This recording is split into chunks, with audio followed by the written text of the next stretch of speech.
You know who the king of the twister is, so we don't want to be in the twisting group. And you look at that, and it's a little different. We just got done with the gospel. Gospel really is a narrative. It walks you through, and you just look at the events and what was done and how and why, and there's some applications to be made there.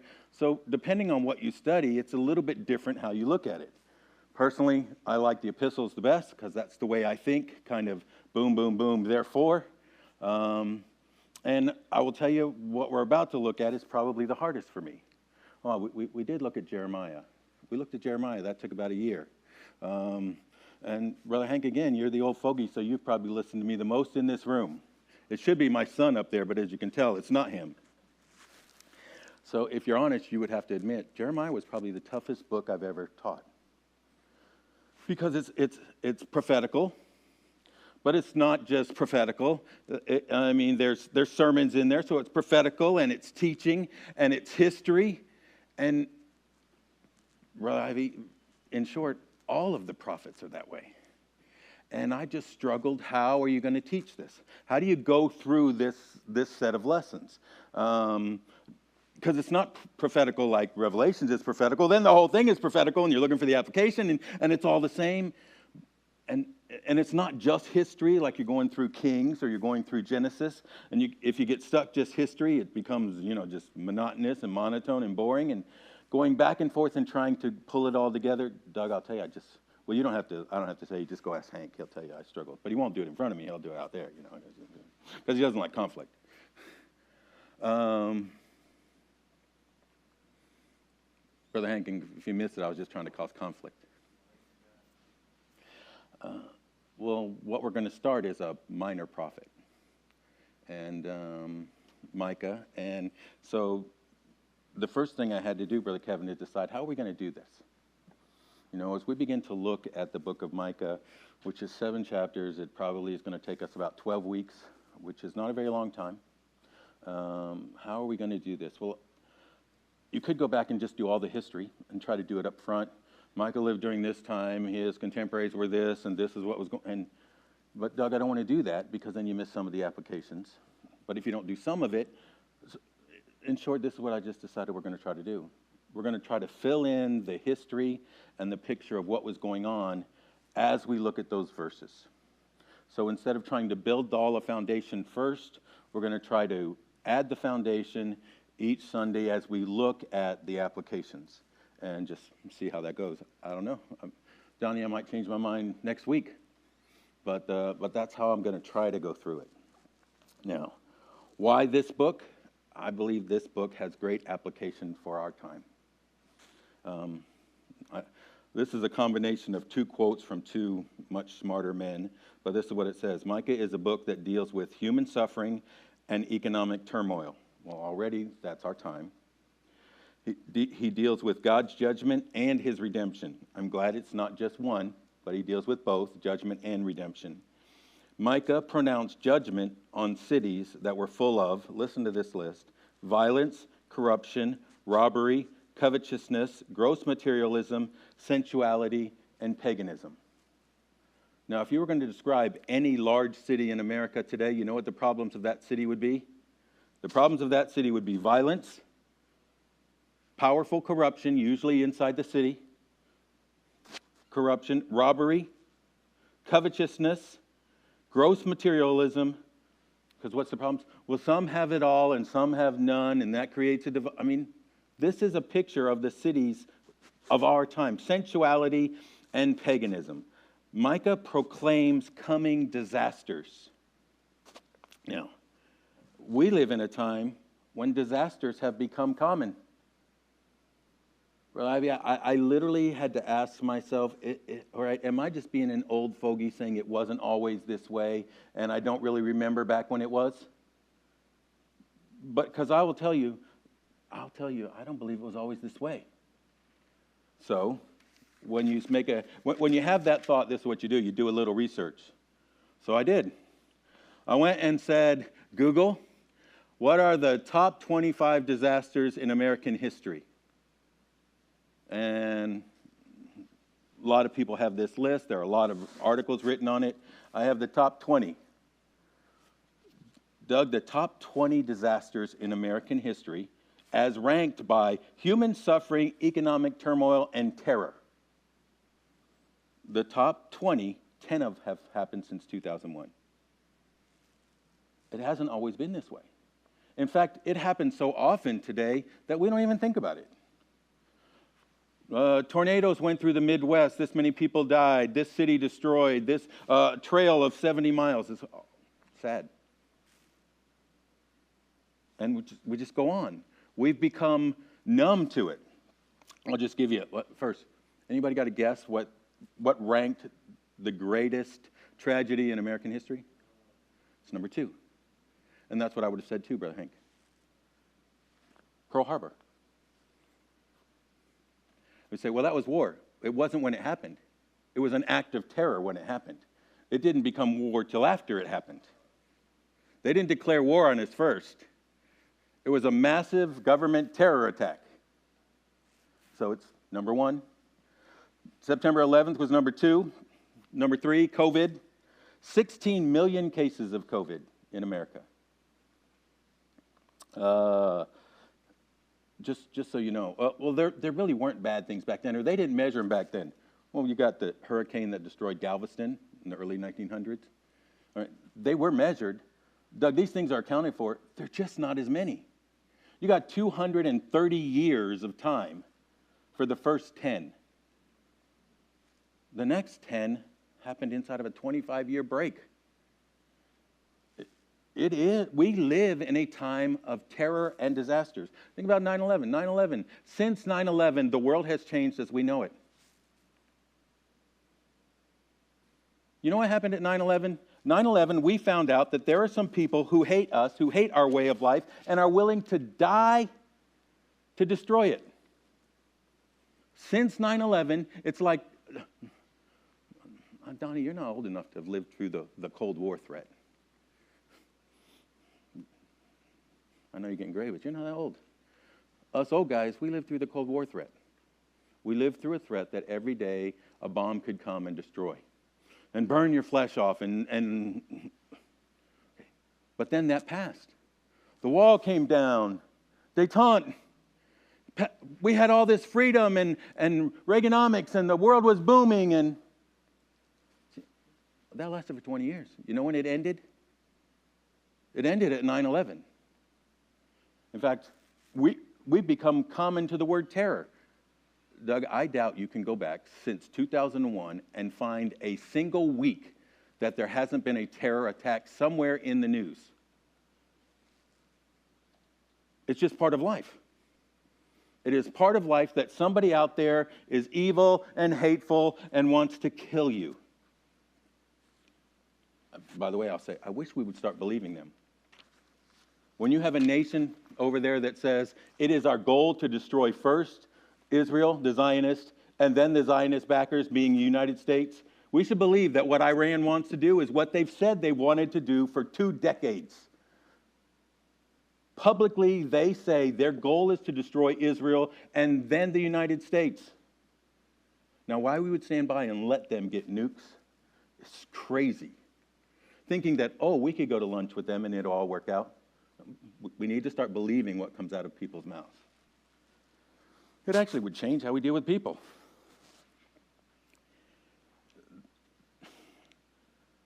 There is no security in our time. Everything in our time is shaken. This is not the time you tell your son, grow up, get a good job, stay with a company, and you're going to have a retirement in 30 years. Outside of the government, those jobs don't exist. And before too long, they may not exist there. There is no security in employment. There's no security in homes. There's no security in finances. There is no security in this world.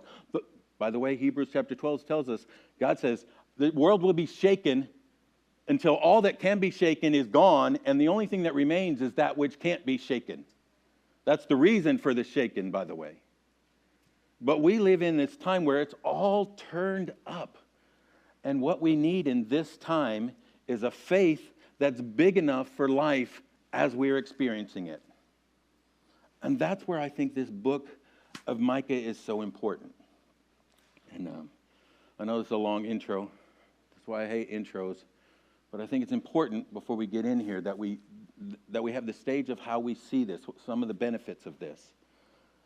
Doug, I'm convinced that what that means, what means the statement I just made, that what we need is a faith big enough in a big enough God for life as we experience, life full of trauma and life full of disasters and life out of control. What we need is a God that's big enough in that scenario.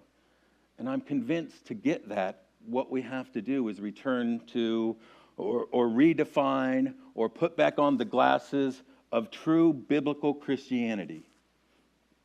You say, well,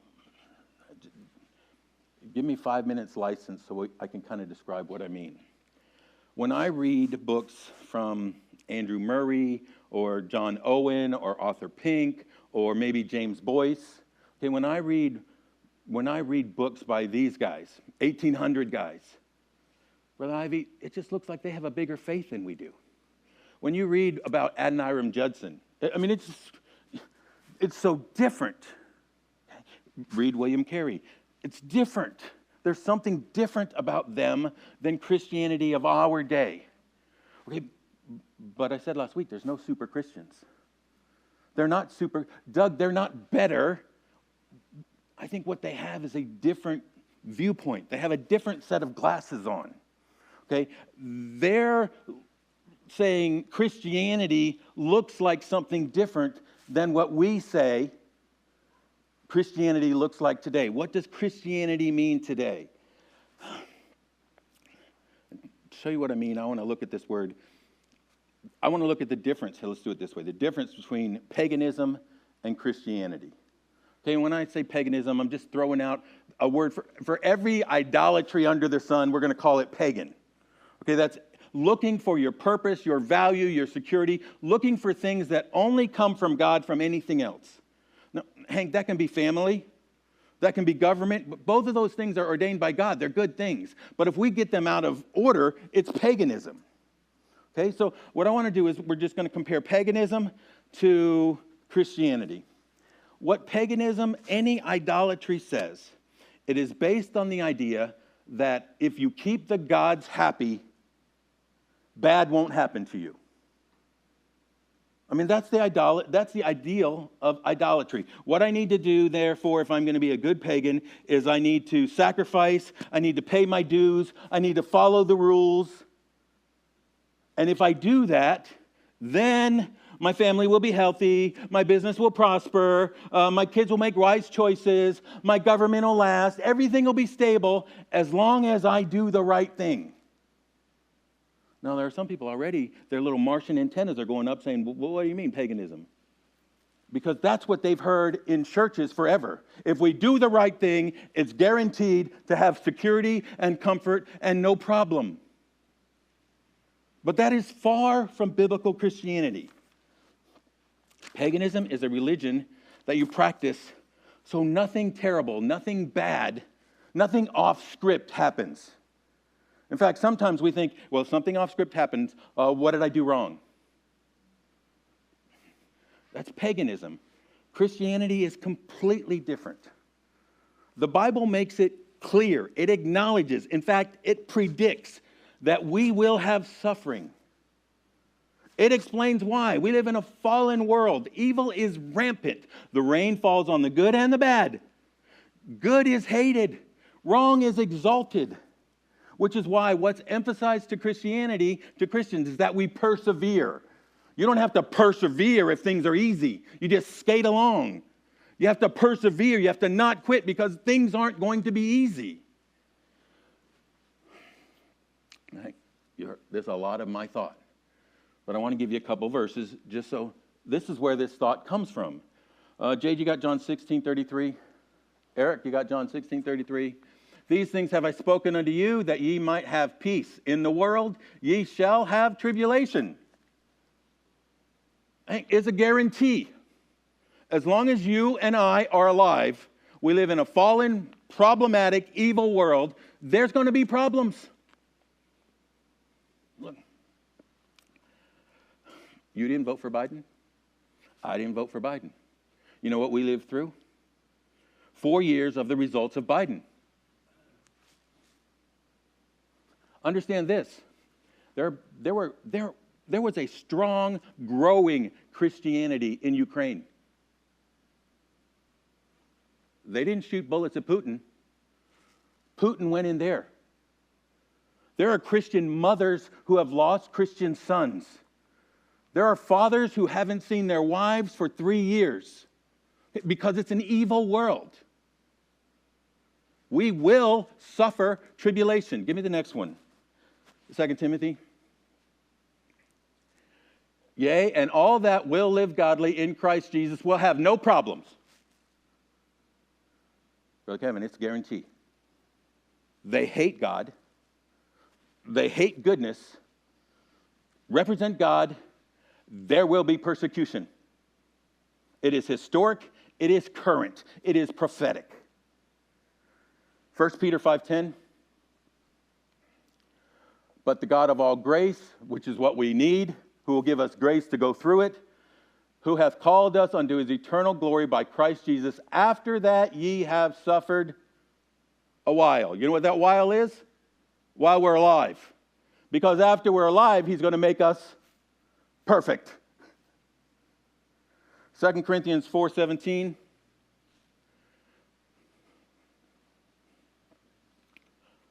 It's just too much. Well, biblical Christianity. This is the Christianity of John Owen. This is the Christianity of Adoniram Judson. This is why when I read it, it's different. Because they looked at it and saw it this way. Our light affliction, which is but for a moment. But Doug, it's just too much for us.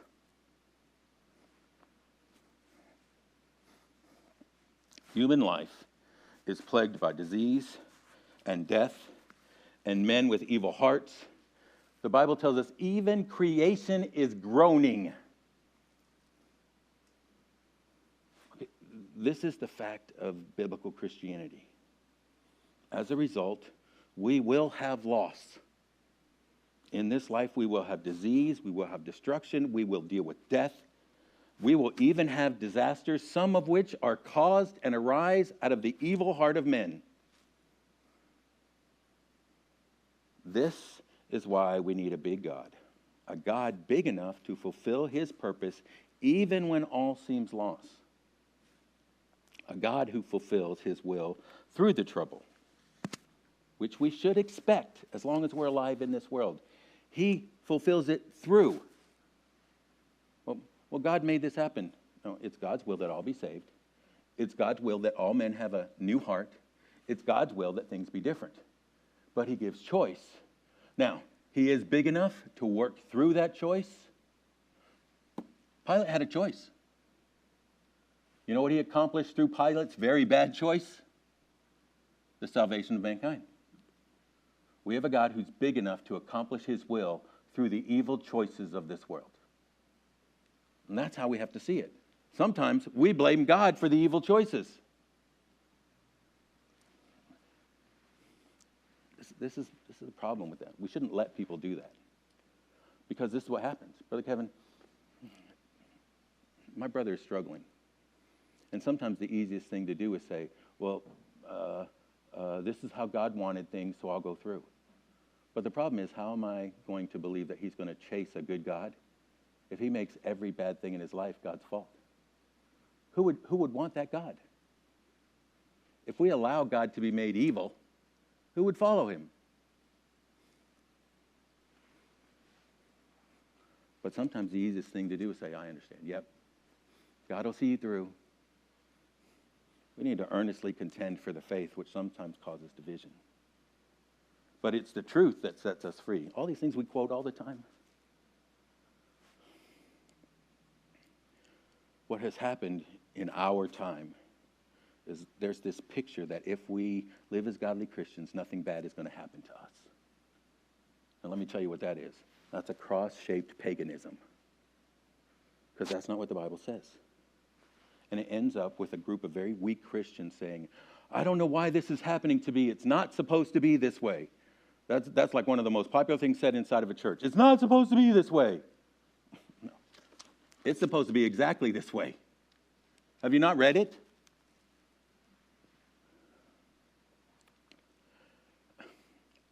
Preacher loves to talk about hymnology, so I thought I'll just use some of the illustrations he's used before, because that makes me quicker. And Mrs. Hank, you know I struggle to be quicker. So here's some of the things we know, just from the history of hymnology. Horatio Spafford, remember Horatio Spafford? Who lost 4 daughters on a ship going across as they drowned. Imagine thinking about they drowned. Not a good way to die. Who lost a son in the Chicago fire and then would write what? It is well with my soul. Or I think it was just 2 weeks ago, he talked about Ron Hamilton, whose family is full of turmoil, whose son died a terrible death, who suffered cancer, lost his eye, and would write, how can I fear when Jesus is near because he watches over me? Fanny Crosby. Fanny Crosby lost her vision at 6 weeks. You know, a lot of people think she was born blind. No, she lost her vision at 6 weeks because she had an infection. The doctor was out of town. They called somebody else who was a poser and said, what should we do? And they said, put compresses of mustard on her eyes. And it blinded her. Do you want to go through the list of hymns Fanny Crosby wrote? All saying, my Lord leads me. In him do I trust. Joseph Scriven wrote, what a friend we have in Jesus.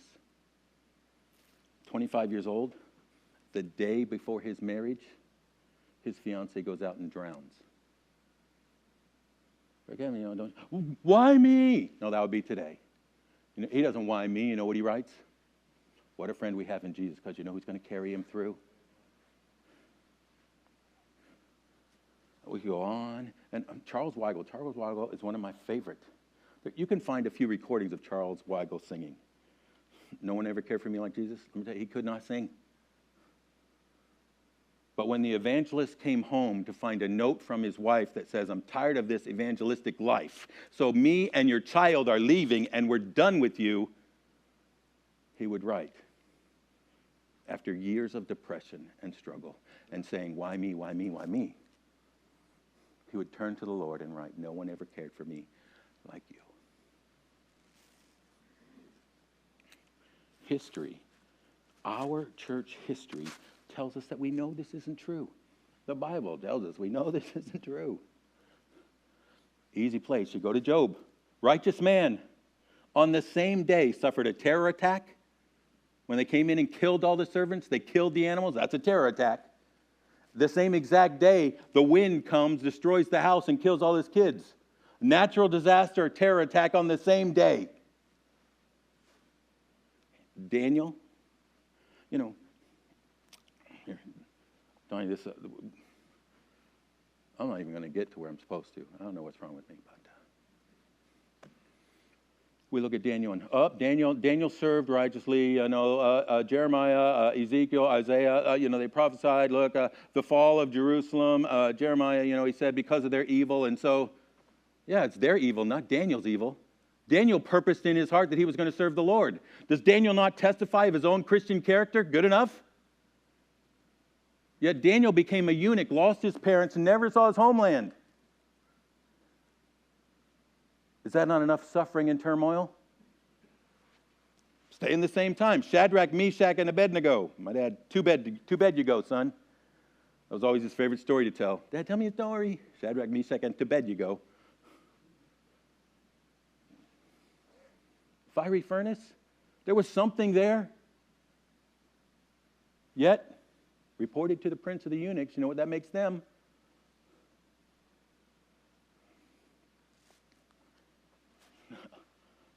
The Bible is full of pictures of exactly what it says. Ye shall suffer persecution. This is an evil world. The greatest picture is Christ himself, who endured terror unleashed on a person. Darkness, earthquakes, cross, beatings. Hey, the pagan would look and say, well, God's not pleased with him. The Bible, through the agony of the cross, God fulfills his purpose, the redemption of mankind. And that's how he works with us. Through the agony and the pain and the problems and the challenge. Brother Kevin, he's asking for our trust. He's asking for our obedience, for our belief. He's asking us to look to him, and he brings about his will through the suffering of his people. But we live in a time where, take it away, take it away, take it away. Be careful, because that's the same thought as the pagan. It's the same way of life. It ends up in very frustrated, weak Christianity that says, shouldn't be this way, shouldn't be this way. We have a God who is big enough for the life he's called us to. In fact, Ephesians talks about him being able to do even more than we can think or imagine.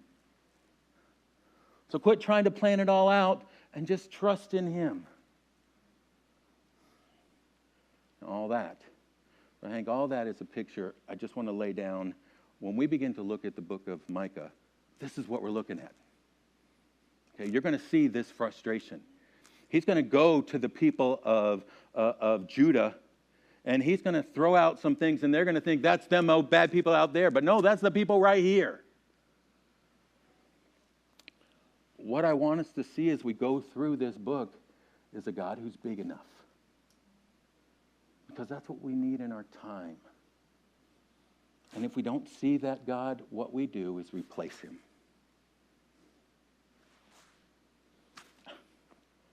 If you have real conversations with people, you cannot imagine how many times the struggle is. It's not supposed to be this way. It should be easier. Somewhere being a Christian equals permanent vacation. That doesn't fit. Micah 1:1. And I promise we'll go a little bit further next week, but hopefully this is the only verse. We'll get through this verse. The word of the Lord that came to Micah the Morashite in the days of Jotham, Ahaz, and Hezekiah. He served 3 kings. Kings of Judah, which he saw concerning Samaria and Jerusalem. Micah served, his ministry was about 50 years, between 750 BC and 700 BC, somewhere in there. He served the same time as Isaiah. Isaiah dealt primarily with northern kingdom. He dealt primarily with the southern kingdom. The great event during his 50 years or so was the fall of the northern kingdom. The Assyrians came in. They destroyed Israel. They carried away pretty much every Israelite from the 10 tribes. They carried them out. They took other people. They populated the land. And later they became known as the Samaritans. That's where they came from. The Jews were stripped out of the land. Foreigners were pumped into the land, and they began to live there and own property. That became the Samaritans, hence one of the reasons the hatred for the Samaritans by the Jews, because they took and were living on their land, which they could not get back. Micah served 3 kings. Jotham. Not going to talk much about Jotham because Jotham's bland, blah, and boring. Here's Jotham. Jotham was a believer, basically. He had a good heart, but he had no courage. He went through life doing nothing. He let the idols stay. He didn't want to ruffle any feathers. He ruled for 16 years, and when his rule was over, nothing was different. He was neither hot nor cold. He just drifted through life, having a faith and lacking conviction. I've been in church a long time. That would describe a lot of people I've gone to church with. Very sad. Lived, died, nothing affected. Then there are 2 other kings. Jay, give me 2 Kings 16, 1 through 4. Eric. 2 Kings 16, 1 through 4. In the 17th year of Pekah, the son of Remaliah, Ahaz, the son of Jotham. So Ahaz is the king, the son of Jotham. Jotham, boring blah. Ahaz, king of Judah, began to reign. 2. 20 years old was Ahaz when he began to reign, and he reigned 16 years in Jerusalem. 16 years. By the way, that's about the same amount of time we've had to gone through a mess of turmoil here in the United States. 16 years. How bad can things get in 16 years? And he reigned 16 years in Jerusalem and did not that which was right in the sight of the Lord his God, like David his father. But he walked in the way of the kings of Israel, yea, and made his son to pass through the fire. He offered his son to the fire of Moloch, according to the abominations of the heathen, whom the Lord cast out from before the children of Israel. And he sacrificed and burnt incense in the high places and on the hills and under every green tree. Not boring and blah. He came in to rewrite the record books. He changed everything. If you read this entire chapter, you're going to find out he brought on a picture of national moral despair. It was a spiritual mess. It was a financial disaster. He lost territory. He drained the money from the country. Why? Because Assyria was scary, so he paid them off with money he did not have. He created huge debt, inflation. The country was falling apart. And he began, in order to pacify them, to induce new gods, Baal and Moloch. He barred the temple doors. He locked it. You couldn't get there. He began to change everything. Everything you thought was right before is now wrong. Men aren't men, women aren't women. I mean, we're living in a very similar time right here. Financial disaster, huge debt, moral decay. It would be hard to imagine the darkness that swept through this country in 16 years if we had not gone through this exact thing right now. This has been exactly the place we're at. And some of it is just like, you can't go from a minimum wage of what number to almost doubling it in one day and not cause a financial problem. Go to any business. The number one cost of any business is what? Labor. You double that in one day. That's what he did. You increase huge debt. You give huge rollouts. What do you have to do? You give the people a narcotic. You do the bait and switch. Focus over here so you don't see what's really over here. Man, it's government 101. I bet, actually, if the preacher were here, he would say Ahaz was probably a Democrat. I mean, this is straight out of the playbook we've watched for 20 years. So I want you to understand a little bit about what was going on in the country, what it felt like, what the attitude was. Micah spoke right to them and right to our world. Well, I mean, by the way, you might say, how could a father offer his son on the fires of Moloch? That's a good question. I tried to go and look up the number of abortions every year. It's a very confusing stat. You know, you can't find it. I looked at 1 year. 1 year said it was 527,000. The same year, somebody else said it was 962,000. The same year, somebody else said it was 654,000. We can count every person with a cold for 2 years. It's almost like it's intentionally hidden truth. I did find this. Pretty much this was kind of consistent. They estimated that 11.2 out of every 1,000 women in America of birth age is having an abortion every year. Oh, that's a scary number.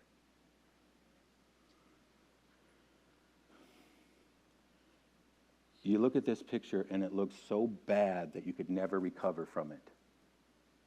Okay, but after Ahaz, it says he served and ministered under Hezekiah. And we're going to run out of time, but give me this, 2 Kings chapter 18. So Hank, it's so bad. Can America ever recover? It's so bad. Is God big enough to deal with it? It's so bad. You know what tomorrow must be like. It's so bad. You know, the minute we quit planning everything out our way and start to just depend on a big God and live like he's a big God, things might change. Because you know what happened after his 16 years? Now it came to pass in the 3rd year of Hoshea, the son of Elah, the king of Israel, that Hezekiah, the son of Ahaz, like his brothers burned in fire, this is the son. Imagine how he grew up. Well, I came from a hard home. Yep. Here we go. Any person that came from a broken, struggling home, here's your joy. Here's your hope. Our God is big enough to make good kids from bad parents. That's not an excuse to be a bad parent. let's exalt a big God. That Hezekiah, the son of Ahaz, king of Judah, began to reign. Give me the next one. 25 years old was he began to reign, and he reigned 29 years in Jerusalem. His mother's name also was Abi, the daughter of Zechariah. And he did that which was right in the sight of the Lord. Already, like father, like son. Nope, change here. There's a change here. Something happened. He didn't say, I want to be like my dad. He said, my dad is everything I don't want to be. According to all that David his father did. Next one. And he removed the high places, and he brake the images, and he cut down the groves, and he brake in pieces the brazen serpent that Moses had made. It got to the place that they turned the serpent into an idol. For those days the children of Israel did burn incense to it, and he called it Neshutan. Next one. He trusted the Lord God of Israel, so that after him, this is a big statement. After him was none like him among all the kings of Judah, nor any that were before him. That's what makes this as a big statement. None before, none after. Doug, does that mean he was better than David? Here, I got the argument for that. This is Judah, David, United Kingdom. Don't know. But I'm going to tell you, after a split kingdom, we're talking about the best. Brother Kevin, how can the best come from Ahaz? Because it's not depending on Ahaz. It depends on a big God. We're out of time. And we're just getting to the first verse. Let me just say this. We live in a time that is a mess, Brother Hamilton. What we need to do is start depending on biblical Christianity, expect the mess, and turn and look to a big God who can accomplish his will through the mess. Brother Hank, we close in a word of prayer this morning, please.